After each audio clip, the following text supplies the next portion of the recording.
Next on WBBM, yours truly, Johnny Dollar. 47 degrees at 8 o'clock. WBBM, Chicago. WBBM FM, Chicago. Wrigley's Spearmint Chewing Gum, the refreshing, delicious treat that gives you chewing enjoyment, presents for your listening enjoyment John Lund as Johnny Dollar. Philip Martin, Johnny. Oh, hello, Mr. Martin. Got a job for you. Well, fine. We insure a Mr. Alfred Chambers of Pittsburgh. He was shot to death yesterday. Murder? That's the way it looks. He'd rented a cabin in Michigan, Les Cheneaux Islands. Where's that? Oh, about 30 miles from Sault Ste. Marie. Right up near Canada. Yeah, that's right. His wife found him lying in the front room of the cabin, shot through the chest. The officer handling the case is Captain George Lane, Sault Ste. Marie Police. He'll be expecting you. I'll leave in the morning.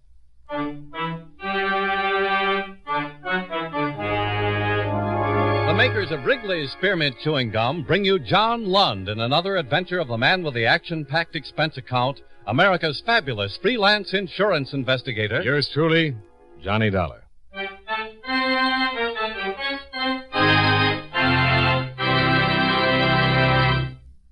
Friends, the makers of Wrigley's Spearmint Gum present these weekly adventures of Johnny Dollar because they know that millions of you enjoy Johnny Dollar. That's true of Wrigley's Spearmint Chewing Gum, too. It's enjoyed by millions, day in and day out. People find that chewing on a smooth, delicious piece of Wrigley's Spearmint Gum somehow makes time pass more pleasantly. Whether you're working, driving, shopping, or just taking things easy, that good, tasty chewing gives you enjoyment and satisfaction. So always keep a package of Wrigley's Spearmint Chewing Gum handy. And whenever you want a refreshing, delicious treat, chew a stick. You'll like it. You really will.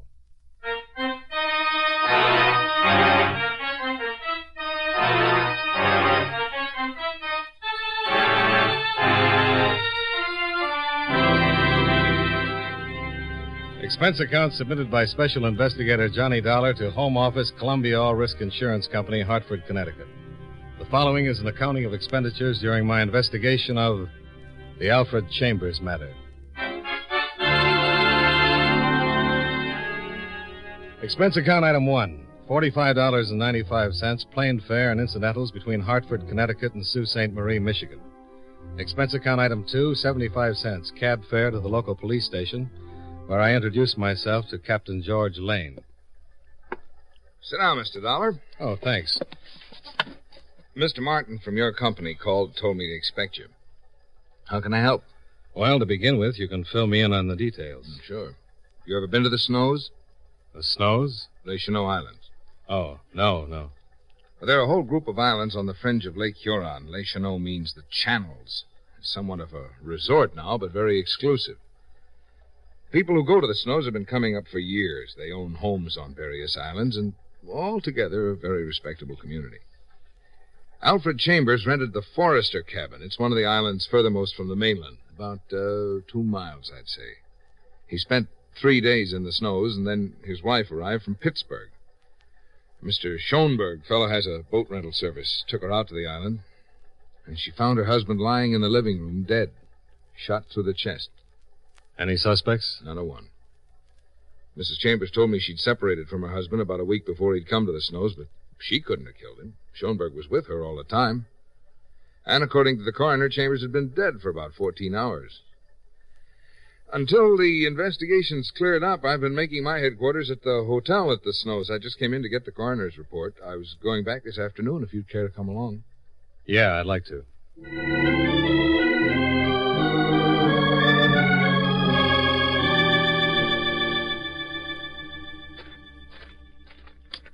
Any other homes on the island? Yeah, several. One about a half mile south, one on the other side of the island.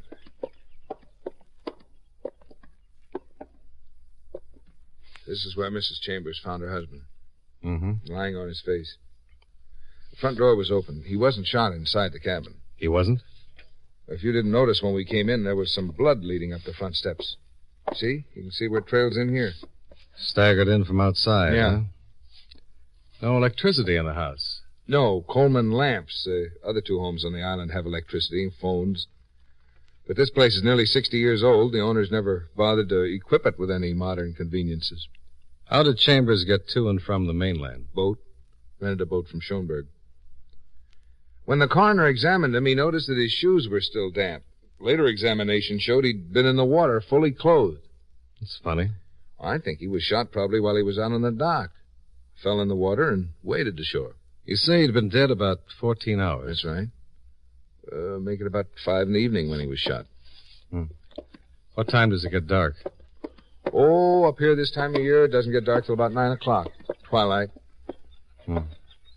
Shot in the chest. Mm-hmm. You recover the slug? Yeah, 22, long rifle. Well, he was shot when it was light, and you think he was out there on the dock. I'm pretty sure he was out there. There was a thick mud on his shoes and on the pants. Now, that mud is on the bottom out there by the dock. In close here, it's more sand. And then to get completely wet like that. Yeah. Well, it doesn't seem likely that anyone could have shot him from the lake. No, they'd have to be out in a boat. That'd be taking a pretty big chance. And somebody on the island. Somewhere in the woods back there, huh? Probably. Someone could have landed on the island any place and walked here. Anyone hear a shot? Yeah, I've talked with a lot of people. Some of them remember hearing a shot about that time. There's no telling where it came from. Shot on this lake, you can hear from miles. Mm-hmm. Well, I'd like to have a talk with Mrs. Chambers. Sure. Schoenberg can take us back to the mainland. You can drive my car over to the hotel.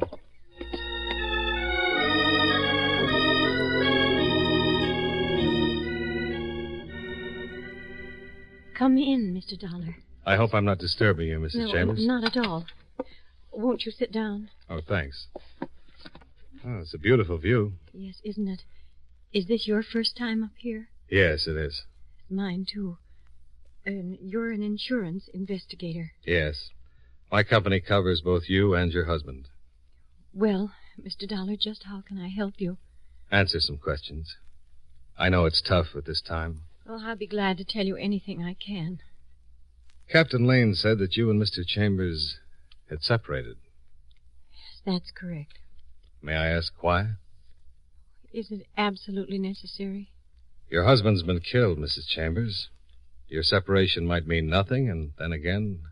Well, it was another woman. Do you mind telling me about it? It isn't the most pleasant subject, but I suppose you have to know. About a month ago, Al admitted that he'd been seeing this woman. He said it was serious.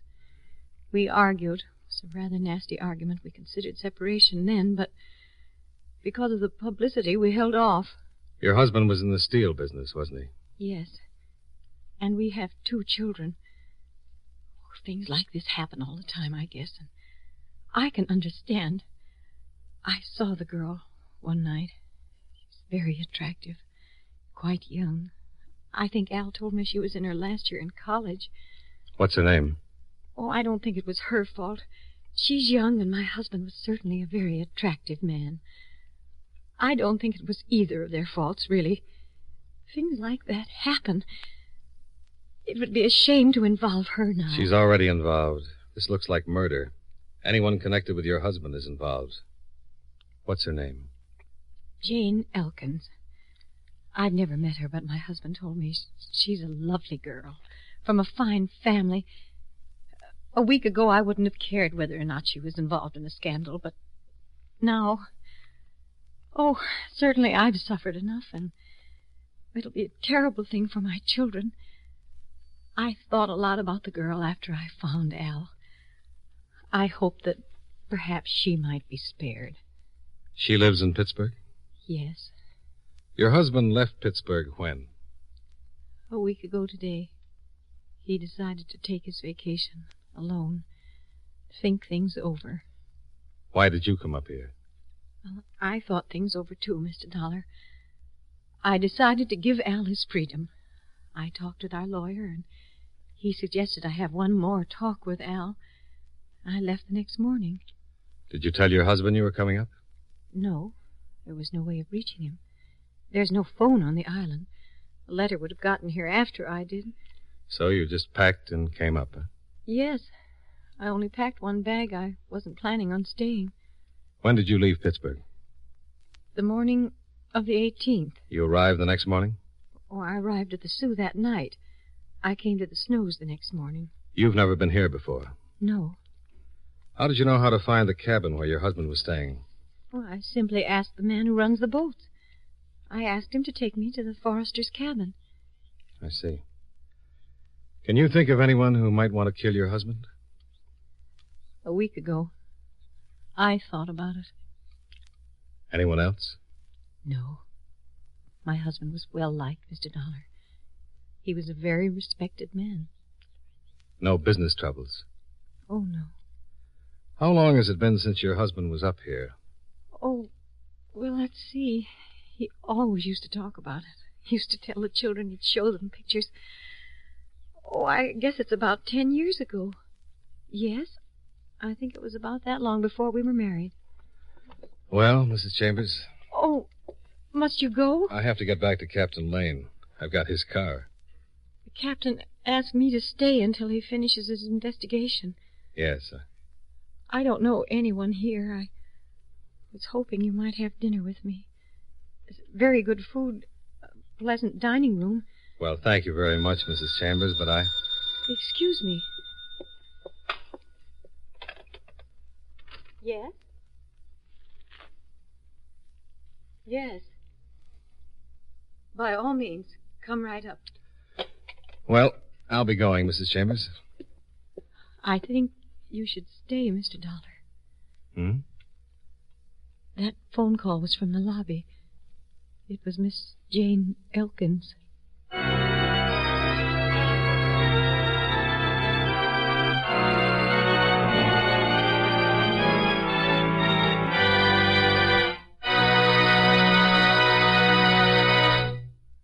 Friends, Wrigley's Spearmint Chewing Gum is a refreshing, delicious treat you can enjoy just about any time. Even when you're busy working, you can slip a stick of Wrigley's Spearmint in your mouth and enjoy the pleasant chewing. The lively, full-bodied spearmint flavor cools your mouth and freshens your taste. The good, smooth chewing helps relieve pent-up tension, gives you satisfaction. As a result, you seem to feel more relaxed and get more enjoyment out of what you're doing. So enjoy chewing Wrigley's Spearmint Gum while you work, and at other times, too. Get a few packages next time you're at the store. That's Wrigley's Spearmint Chewing Gum. Healthful, refreshing, delicious.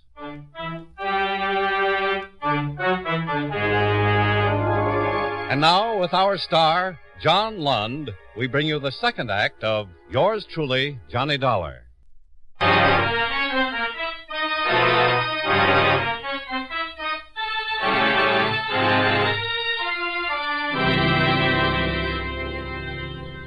Jane Elkins, the woman who had caused the separation between Mrs. Chambers and her husband, had called from the hotel lobby. Jane Elkins, the Pittsburgh college student, had suddenly turned up at Les Chenauds. Mrs. Chambers? Yes, come in. We've never met, but My husband told me about you. This is Mr. Dollar. How do you do? Hello, Miss Elkins. I'm sorry. I didn't know you had company. That's quite all right. When you called, I asked Mr. Dollar to stay. He's investigating my husband's death. Oh? Sit down, Miss Elkins, please. Thank you. I must say your call certainly surprised me. When I heard you were in town, I thought about calling you sooner, but... Well, I understand. You were in town when Mrs. Chambers arrived, Miss Elkins? Oh, yes. I came up with some friends. They have a home on one of the islands. Mrs. Chambers, I didn't know Mr. Chambers was coming up here. You didn't? Mrs. Chambers, I wasn't in love with your husband. I never have been. I must admit that for a while I thought perhaps I was. You didn't know Mr. Chambers was coming up here? I had no idea until he arrived. How long had you been here before Mr. Chambers arrived? Nearly a week. You told him you were coming up? Yes. I told him I wasn't sure about... I said I wanted to come up and think for a while. Where were you when Mr. Chambers was killed? I don't know. I don't know just when he was killed. I heard about it. Let's see, Wednesday in the afternoon. When was the last time you saw him? I saw him Tuesday afternoon. That was the last time. He came into Cedarville. I met him at the drugstore. We talked, and he went back to the island. Had you seen him much before that? While you were up here, I mean? Yes, I saw him twice. Shortly after he arrived, and one time after that at the post office. Mrs. Chambers, when he arrived and we met, I told him I'd rather not see him while I was up here. The people I'm staying with know Mr. Chambers. They're from Pittsburgh also. Do I know them? The Weatherwaxes? Oh, yes. You see, before I met your husband, I was engaged to their son, Charles. Is he here in the Snows? Yes, we all drove up together. Does he know about you and Mr. Chambers? Yes. Did he know that Mr. Chambers was here in town? Yes, I told him. How did he take it? Not too well, I'm afraid. Miss Elkins, before my husband arrived, had you come to any decision? Yes. Maybe you won't believe it, but it's true. When your husband arrived, I told him... I said I thought it would be best if we forgot the whole thing. I wasn't in love with him, Mrs. Chambers. Not really. Miss Elkins, after Mr. Chambers left you that last time in the afternoon, what did you do? I went back to the house. Where was Charles? Was he at the house? No, I don't think so.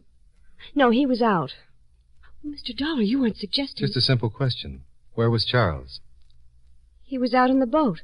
Alone? Was he alone? I don't know. Well, it's easy to find out. Mr. Dollar, if you'll excuse me, I really must be going. Oh, that's too bad. Will you forgive me if I run now, Mrs. Chambers? Charles' parents are giving a cocktail party this afternoon in my honor. I'm in anything but a party mood, but there was no way I could get out of it. That is, without telling the Weatherwaxers about... Yes, I understand. You run along.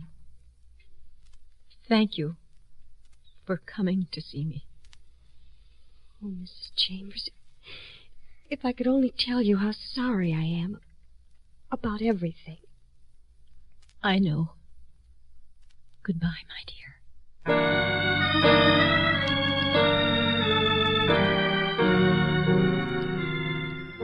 After Jane Elkins left, I talked with Mrs. Chambers for a few minutes more, then made my excuses and drove to the Cedarville Hotel and registered there. I reported my findings to Captain Lane, who said he'd check on Jane Elkins and her boyfriend. Then I stretched out on the bed and tried to figure my next move. Well, it didn't take long to figure. I decided to crash the Weatherwax's cocktail party.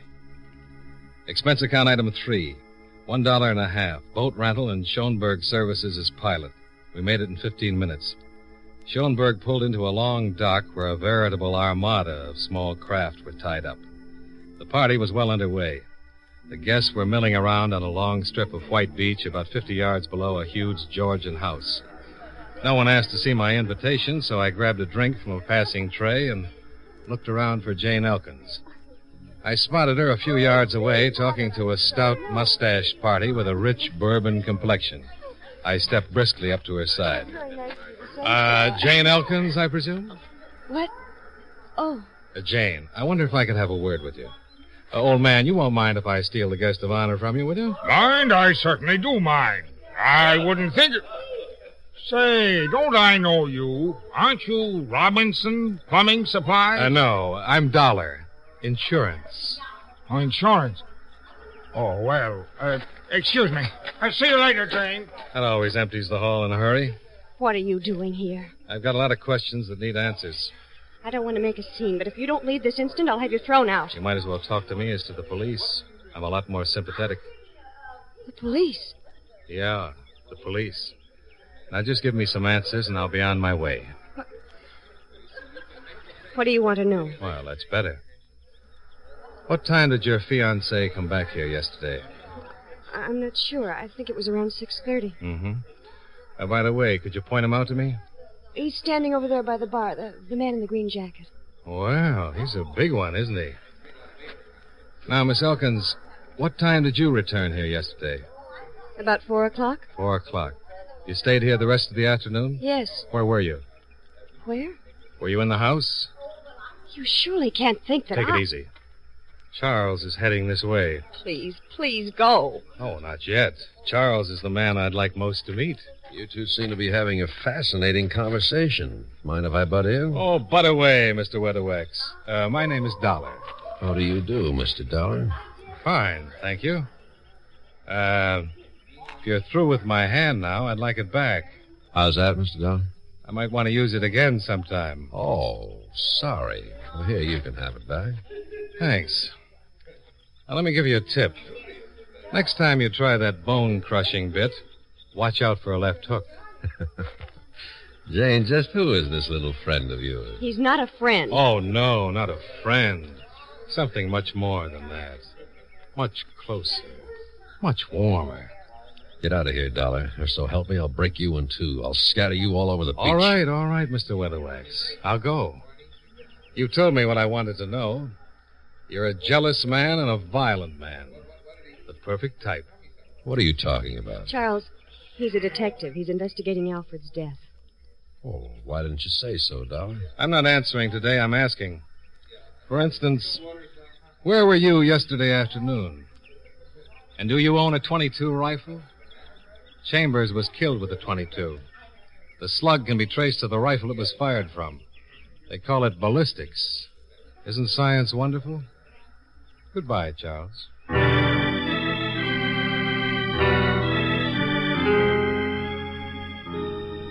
Schoenberg and I took off from LaSalle Island, but instead of heading for Cedarville, we turned into an inlet about a half-mile down the lake where we could still see the Weatherwax dock. We waited there for 10 minutes.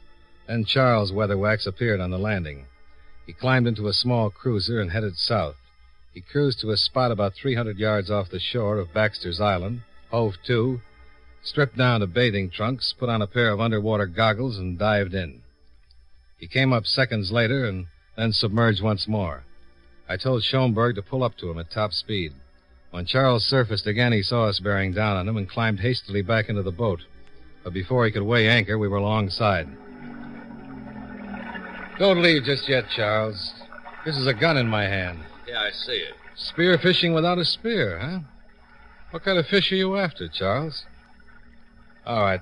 Start it up and head for the landing. And don't get reckless, Charles. I'm a fair shot.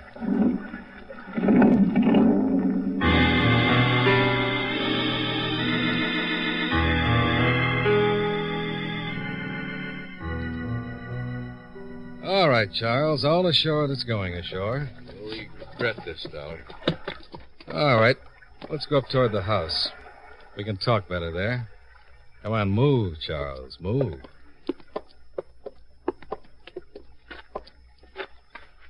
This is far enough. All right, talk, Charles. What were you looking for out there in the sky-blue water?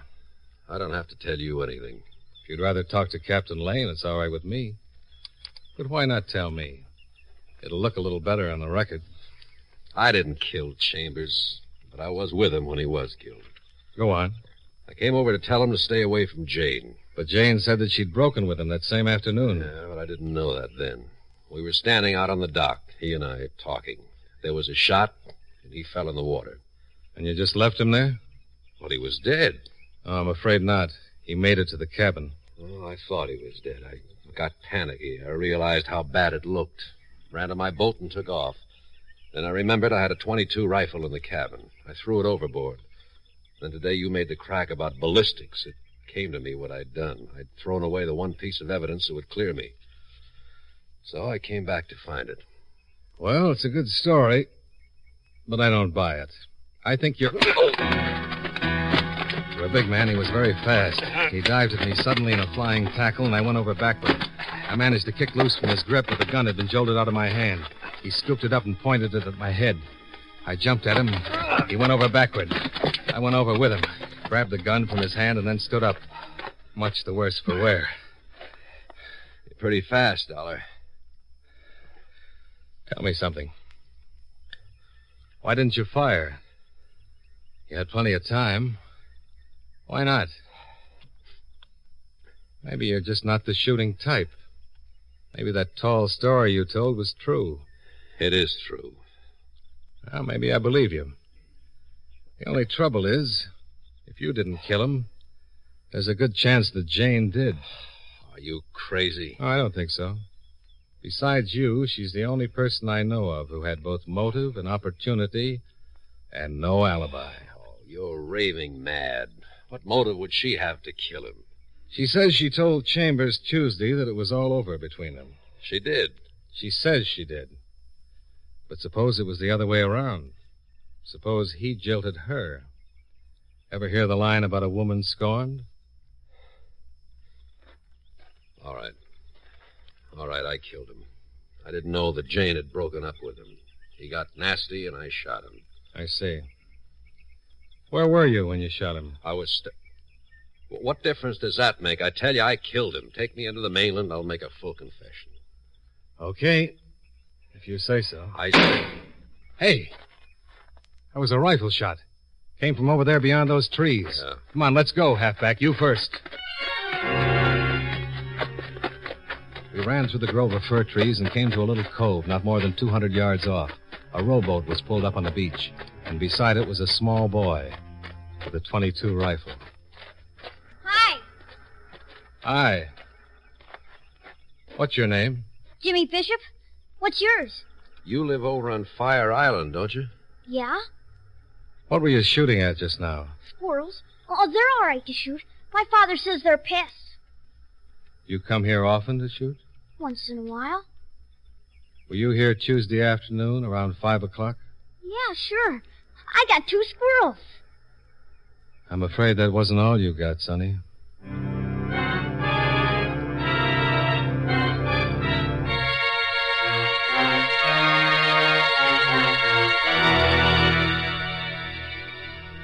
Well, that's the way things work out sometimes. You think you've got a cold-blooded murder on your hands, and it turns out to be a young kid who shouldn't have been given a gun on his birthday. The .22 was checked by the ballistics department and proved to be the one that had fired the fatal shot. At the inquest, the jury returned a verdict of accidental manslaughter. However, it's doubtful if young Jimmy Bishop will ever want another gun as long as he lives.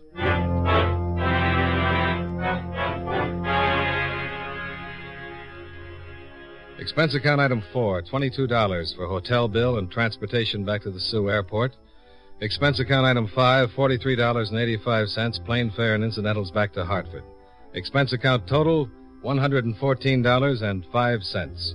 Yours truly, Johnny Dollar.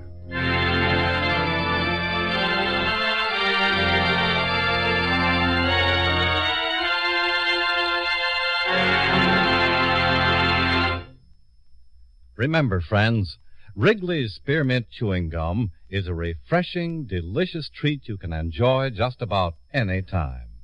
Chew a few sticks of Wrigley's Spearmint during the day and see how the good chewing helps you keep feeling fresh and alert.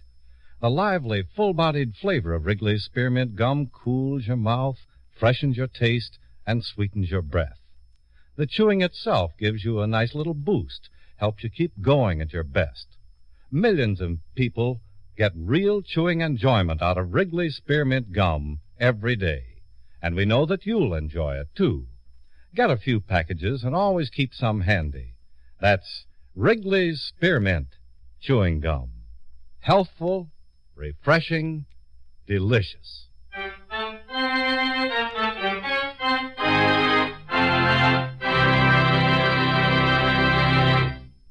Yours truly, Johnny Dollar, brought to you by Wrigley's Spearmint Chewing Gum, stars John Lund in the title role and was written by Blake Edwards with music by Eddie Dunstetter.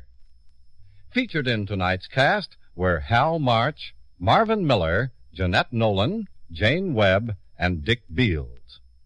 Yours truly, Johnny Dollar, is produced and directed by Jaime Del Valle.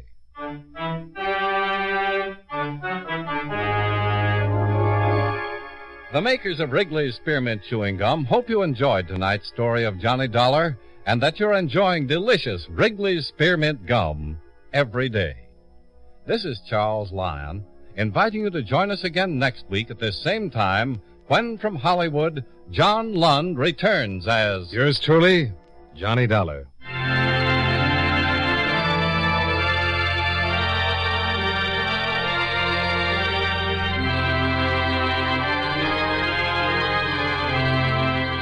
This is the CBS Radio Network.